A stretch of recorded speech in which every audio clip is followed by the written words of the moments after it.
Hi, everyone. My name is Ila Dube, and I'm the CEO and co-founder of EduFund. And today I am super thrilled to be in conversation with Mr. Rahul Singh, the brilliant mind behind Tata AMC's equity investment vertical.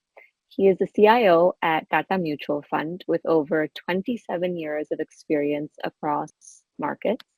Mr. Singh has worked at reputed companies like Standard Chartered, Citigroup Global Markets in India, and Ampersand Capital Investment Advisors. In today's podcast, we are going to be talking about a whole host of topics, but a few of those that are particularly dear to our parent viewers, which is, of course, the topics of education, the rising cost of education, and really how to manage those through investments, the power of compounding, and a few other topics that I think are particularly interesting in today's environment. So, welcome, Mr. Singh. We are super thrilled to have you.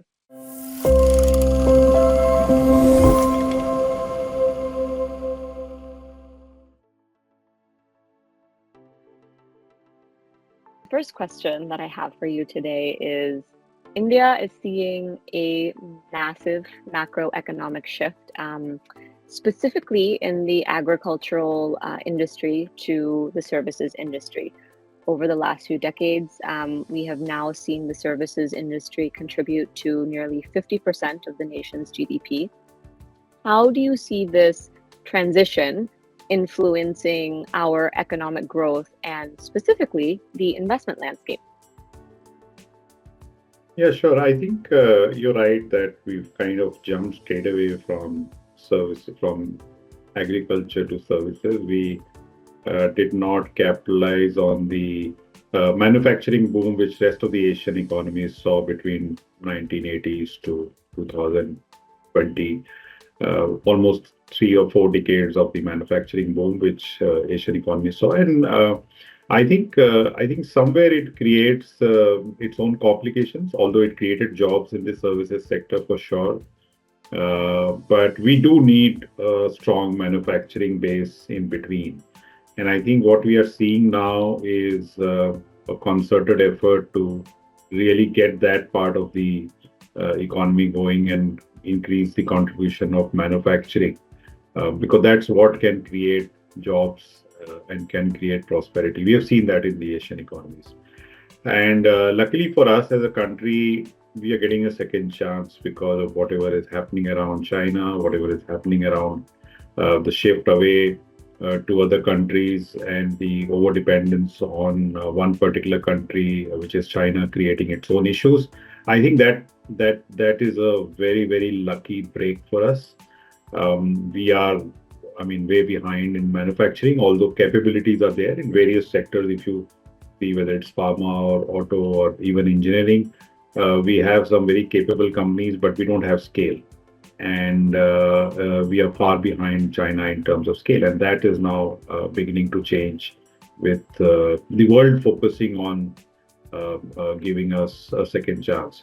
So you're right that we shifted from agriculture to services, but we are now seeing that the next 10 years maybe can be uh, can be the time when manufacturing sees higher growth, and therefore the economic balance gets a little bit of a semblance of some kind of a balance which is missing right now. Yes. And, speaking about shifts, even in the services industry, of course, I think it's a common fact that India has become kind of the IT services hub for a lot of international companies. And speaking of shifts specifically within the world of IT and technology, I just want to address, the elephant in the room, which is AI, right? And as we know, AI has been a complete talk of the town, so to say, and many people believe that it's going to reshape the economy, but also the way that we just live on a day-to-day basis. So, at a very macro level, as AI comes to transform industries, how do you see it, impacting more broadly the Indian economy? Yeah, I think if you take it at a very generic level, that AI is here going to replace humans in low skilled work, then the outlook can be very, very bleak for a country like ours, because we kind of showcase ourselves as the back office to the world, or we have the potential to be back office to the world. So to that extent, it's to take a very generic view of things. If you take a very, very layman view of things, it's not something which can be seen as positive. But I think the opportunity, and as the Nvidia CEO he was in India recently said that I think there is an opportunity as well in this. AI will require a lot of development, a lot of core work in the IT side, which India can be really strong at, and we can actually use this as an opportunity to leapfrog, just as a coding outsourcing kind of a place to, as he called it, the front office. And I think that's the opportunity which can be very exciting. Also, artificial intelligence is going to have its role in a lot of other industries, and a lot of AI type of developments are happening in pharma, where again we have a strong base. So some of our industries are actually quite well positioned in terms of capabilities. So while at a very generic level, you might say, okay, there are threat to jobs and so on, but at the industry level, from an investment perspective, it can be very exciting times when we are looking at investment opportunities in some of those companies which can really capitalize on this opportunity, which comes once in 1 or 2 decades, that something like this is happening. Moving to, a slightly different topic, and one that, is of particular interest to us at EduFund, but also a lot of our viewers, which happen to be parents, is education, right? And so with all these changes in technology, with more accessibility, we personally see a lot of these trends shaping the cost of education, both in India and abroad, right? Parents want better school systems that will offer their kids better courses, better access to technology to provide them a path, to accelerate towards their future careers. Specifically, in the study abroad sector, the number of Indian students that continue to go abroad to seek that, education has gone up significantly. In 2019, it was around 650,000 students, and by 2023, it's nearly doubled, right? And so what impact, and sorry, before I come to that question, I think another, important point that I'd like to emphasize, and one that a lot of our viewers know, is, of course, the costs of this education also go up, with a better school system, more technology. These costs are going up precipitously. So what impact do you think all these developments and advancements would have on families planning for such expenses? Education inflation has been much higher than the general core inflation, even within India. Of course, when you're going abroad, the scale is much higher. It's good to hear those statistics of number of students doubling in the last 3-4 years, which also means that it is not just a metro phenomenon. It is also a phenomenon which is catching up in the smaller towns, the tier two, tier three towns. So obviously, it is becoming more of a necessity from being a luxury, maybe 4 or 5 years back. It is now becoming more commonplace, is what your data shows, which means that everyone will have to think and budget for that, rather than just look at what the mindset of parents can be that, okay, this is what it took me to get a graduation, so they can't adjust to the kind of expenses which are there today, and let alone the foreign education or the foreign universities. So to that extent, I think it is very important for them to take a step back, maybe when the kids are 3-4 years away from going to college, and take a hard look at what the options are, it will not hurt to figure out the budget for 3-4 years, for graduation. If your child wants to go to a foreign university or an Indian university, it can only help. I think somewhere we budget, the parents they budget for a house and a car, but education is something which they ignore, and especially if the education is going to be abroad, it's also a big ticket item, right? So you need to plan for it like a capital expenditure. Wholeheartedly agree with you. Yes, I took the example of education abroad, but our data shows that education in India is rising 10 to 12% year on year. And that's, in homegrown institutes in Right. India. And I think we're at an unprecedented time. No one has seen, fees both at the primary, secondary, tertiary level go up so much. How do you see mutual funds helping parents tap into this concept of saving and investing for their children's future? So it has a huge role to play, and like any planning for a big expense, this is to be treated like that. The only difference I would say here is that as when you're younger, you would obviously invest in riskier asset classes, maybe 100% equity and so on.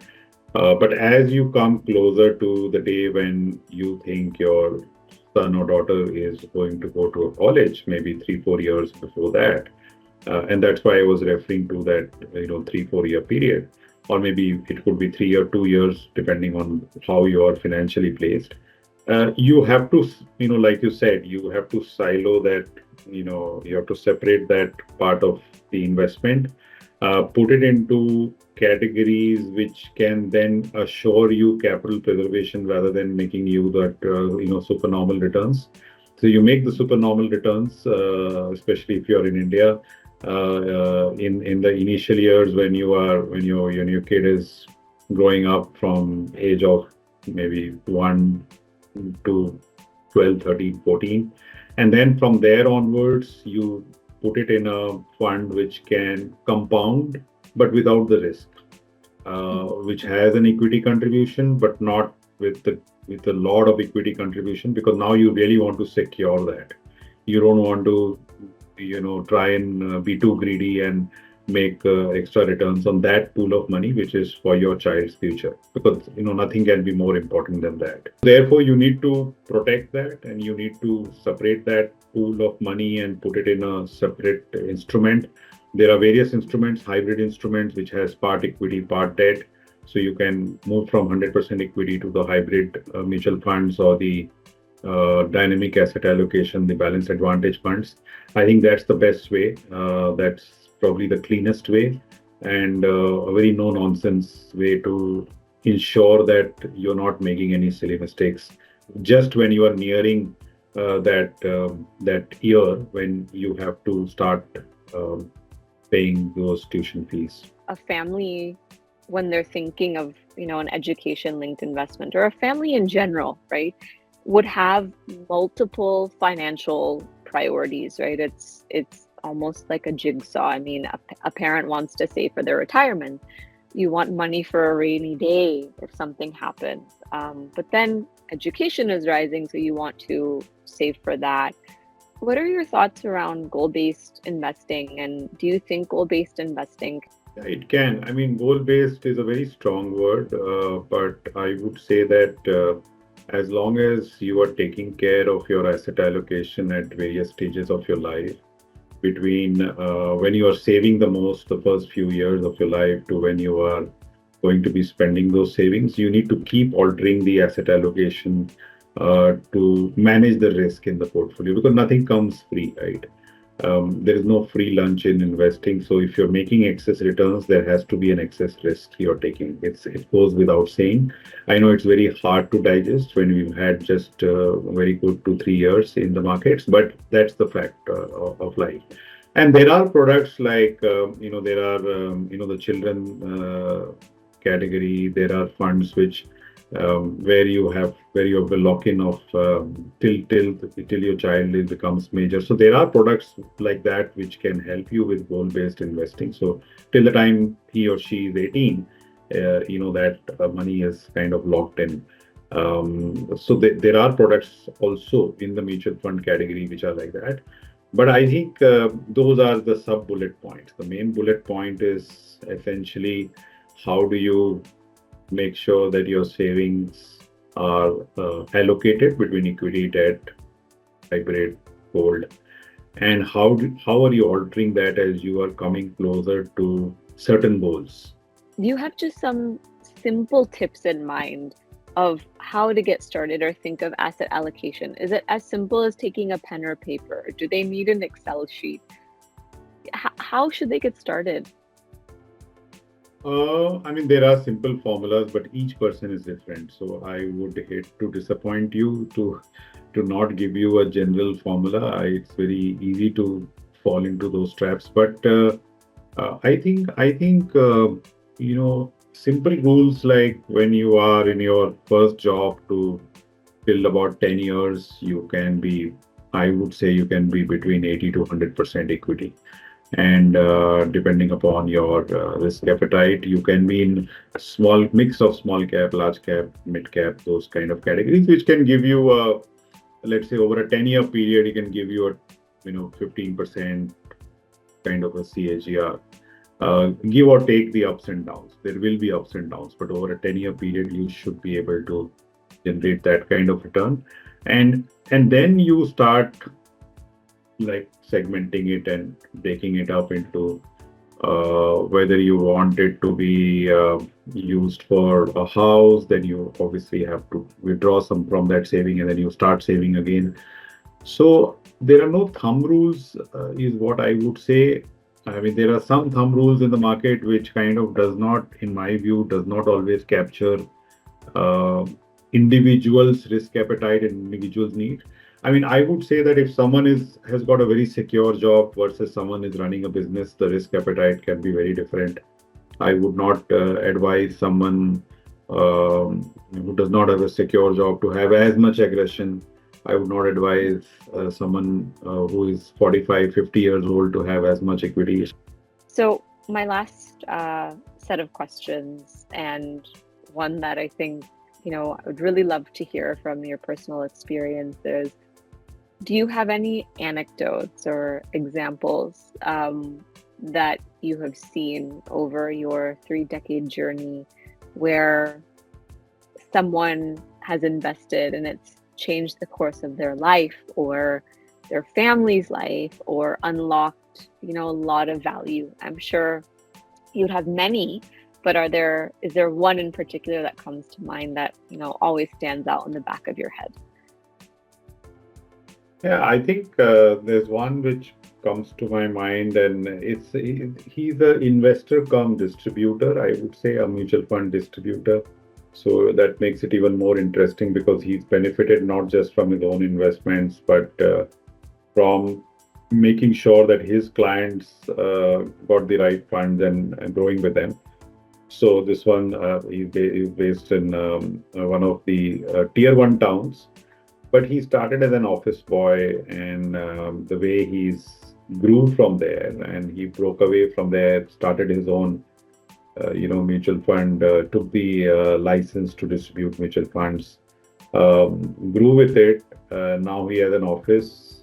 He's managing, you know, hundreds of thousands of crores Wow. of AUM, and he has an office of his own, which is and employs, I think, about 15 to 20 people. Truly inspiring.